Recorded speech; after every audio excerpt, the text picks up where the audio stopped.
Hi, I'm Johnny from ultimatepapier-mâché.com, and in my last video I told you that I'm going to be making a dragon. I hope you make one too. And I decided that it would make more sense to make the head first instead of making the body pattern first, and then the armature and all that, because I was thinking that the head is going to take a lot more work. It has a lot more detail on it than any of the rest of the body is going to have.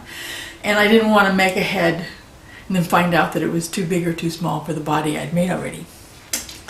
Now I'm starting to rethink that because this guy's turned out to be pretty big, and although I'm making it in clay, and this would be a perfect time for me to change my mind and make him smaller, I feel kind of committed. So it's going to be a really big dragon. But that's okay. I think I have room for it, and if I don't have room, I'll try to find somebody else who will take him off my hands. So let me show you how I got to this point. I should mention, first of all though, before I get to that, I mentioned I am using some water-based clay. It's a WED clay, they call it. It's a modeling clay, but water-based, like a pottery clay. I'm going to be using plaster cloth over this and papier-mâché clay on the rest of the dragon. If you want to use any kind of papier-mâché, whether it's papier-mâché clay, paper strips, the fast-setting paste that I use for my masks, any form of papier-mâché, you'll probably want to use an oil-based modeling clay if you're going to be making a dragon head over a clay form, just because the water in this clay would keep the papier-mâché from drying. I'm going to be using plaster. It'll dry underwater, so that doesn't matter for this particular purpose. So let me show you how I got the armature for this, and then we'll see how it actually turns out. This is the metal pipe and round piece of wood that I started out with when I made that Mayan/Roman helmet mask a few weeks ago. In order to make the armature, I put just a roll of poster board over that metal pipe and then kind of held it in place with a few pieces of crumpled newspaper on the inside of it. Heavier cardboard probably would have been a better idea, I found out later, but it did work, so it was okay. I just wanted to get the neck on there first, and then I used a little bit more poster board, just kind of kept folding it and bending it and taping it up in order to get the actual head portion of the dragon's head, and I filled that also with crumpled paper to make it stiffer. I'm using the drawing that you can see behind there to try to keep the shapes reasonably close to what I had originally intended. And then, once I had it in the right shape and it kind of felt the way I wanted it to, I went ahead and covered it up with a big piece of plastic from a garbage bag. This should have been taped on much more carefully than I did. I discovered that when I went to add the clay, because it just kept moving around a little bit too much. I definitely should have been a little bit more careful making this armature. The only purpose of the armature, since I'm using the wet clay as a temporary form, the only purpose of the armature is to keep me from having to use so much clay, but it certainly would have helped if I had been a little bit more careful. And then all I needed to do was to start adding the clay. The plastic film kept the water in the clay from dampening the poster board, but the clay that I was using for the very first layer was quite damp. I had re-wetted it after using it for another project, and so I did need to put on a thin layer of that really damp clay, and then I allowed it to sit for a day just to stiffen up, and that made up for the rather makeshift armature that I'd created. So now I've got him kind of basically put together.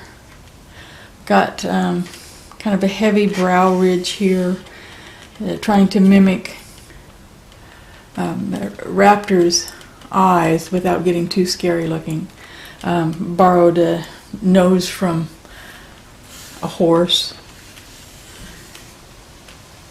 I don't want him to be too scary because I don't want him scaring small children when they come in the house. But on the other hand, I want him to look like a dragon, so it's kind of a, I'm playing with it here. Now I drew on my original some horns coming out here. They're going to be made from these paint stir things and aluminum foil wrapped around it. And in my drawing, they're kind of like yay, I think. Let's see if I can keep these on. I don't want to cover up too much of this because the plaster cloth needs to hold the wood down, and I'll be adding the aluminum foil and papier-mâché over that in order to make the ridges and hopefully a realistic horn.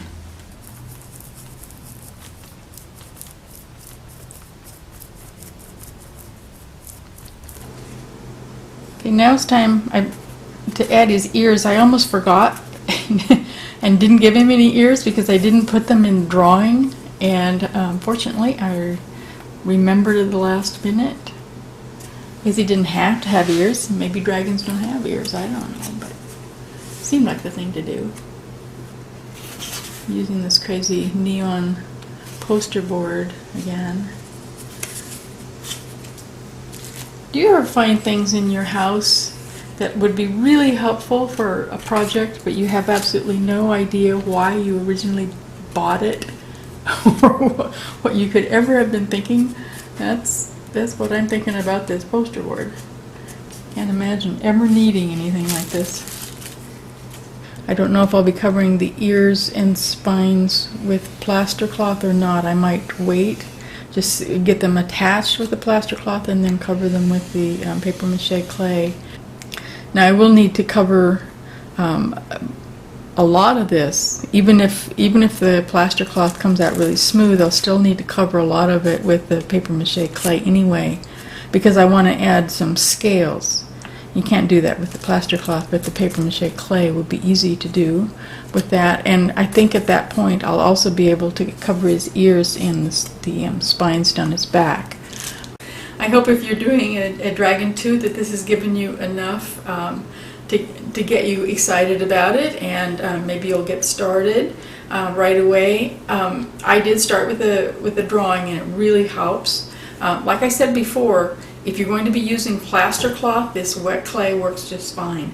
If you're going to be using any kind of papier-mâché, use an oil-based clay for your temporary model that will go underneath it. I'm hoping that having it hollow, because I will be taking it apart and putting it back together so that it's hollow, and I'm hoping that that will help balance the dragon. If it has a really heavy head, I'm afraid that it would be a lot harder to get him to stand upright, and my drawing is already unbalanced. I'm going to have to make changes in it. Anyway, that's it for today. The next time I will be showing you how the plaster cloth goes on and how to cut it apart and how I'm going to put it back together. Stay tuned. Come visit me, ultimatepapermache.com.